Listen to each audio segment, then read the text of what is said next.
আসসালামু আলাইকুম। একটি বেদনাদায়ক ঘটনার জন্য আমরা এখানে আসছি।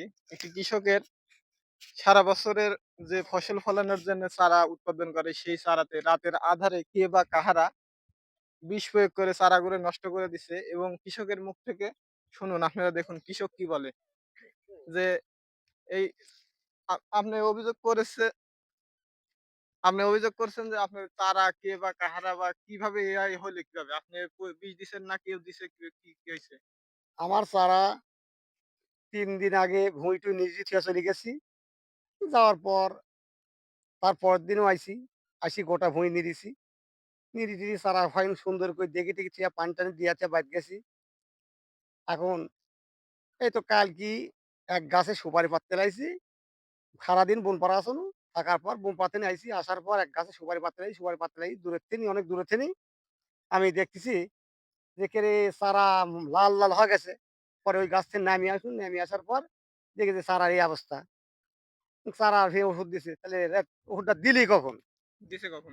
দিছে আমার এখন একটা সন্দেহ হলি যে যেহেতু আমি সকালবেলা চারা দিয়ে গেছি ভালো। ওষুধটা রাইতে দিছে। আমার একটা বিষয় দিয়ে রাইতে রাতে দিছে। এখন এই যে আসার পর সবাই দেখলি, দেখার পর সবাই কইলি যে, "তোর কোনো ছন্দ-টন্দ হয় নাকি?"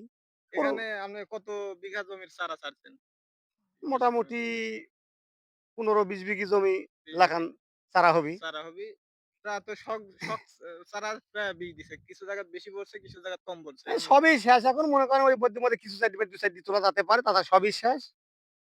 সারা বছরের একটা ফসল হ্যাঁ, এটা এখন নষ্ট করে ঘটনা দিল। হচ্ছে আমার একটাই প্রশ্ন যে এই যে চারাটা আমি যে ছাড়ছুনু আ আরো ২০ বিঘি জমি লাগাবি এই চারা দেয়া দিয়া, তাহলে লাগাবি এখন এই মুহূর্তে এখন আমি চারাটা কোন জায়গায় পাই? হ্যাঁ? হুম। এখন যে ব্যক্তি লাগাবি তাকেও আমি দিতে পারতেছি নি। মানে যে এমন নিজে একটা লাগাতে পারতেছে নিজেও না। লাগাতে পারছে। মানে এমন একটা বিপদে আছি যে কোন যে তুই ক্ষতি যে করলি নি, সে যে তুলিলি গেল নি চারাটা, তার মনে বুঝদিনু যে সে তার চারা তুলিলি যে লাগাইছে। একজনের ভিতর লাগাইছে। হুম। অথচ সেও লাগায়নি, সে তুলি কাইটি খায়ও নি। অথচ এই যে ক্ষতিটা যে করলি এটা তো দিছে না, আরো জায়গা তো আছে এরকম আপনার এই চারা বাদে কি দিছে নাকি? না এই জায়গাটাই। এখনো আর সামনে আছে ওই যে ওই ঘাস আছে পিছনে। ঘাসেও দিছে। হ্যাঁ, ঘাসে দিছে। মানে ঘাসে গরুখানি হ্যাঁ, ঘাস। গরুখানি ঘাস আমাদের গরু ঘাসে ঘাস লাগানো আছে।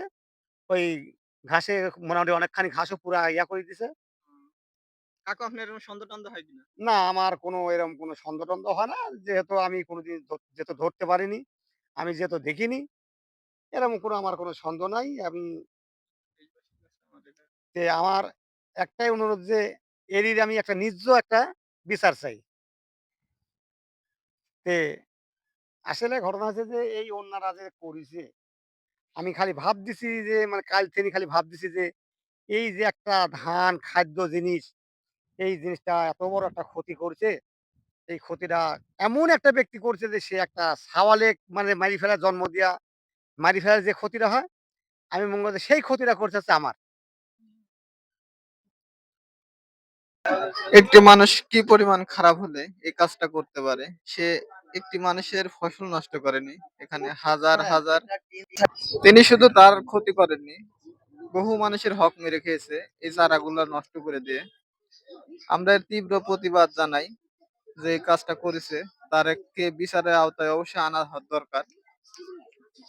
এই চারা দিয়ে প্রায় ২০ বিঘার মতো জমির লাগানো যেত। সেই চারাগুলো তিনি রাতের আঁধারে বিষ প্রয়োগ করে সব নষ্ট করে দিছে। আমরা এর তীব্র প্রতিবাদ জানাই এবং সকলকে সচেতন থাকার আহ্বান জানাচ্ছি। যে এই কাজটা যারা করছে তাকে ধরিয়ে দেওয়ার জন্য আবেদনও জানাচ্ছি।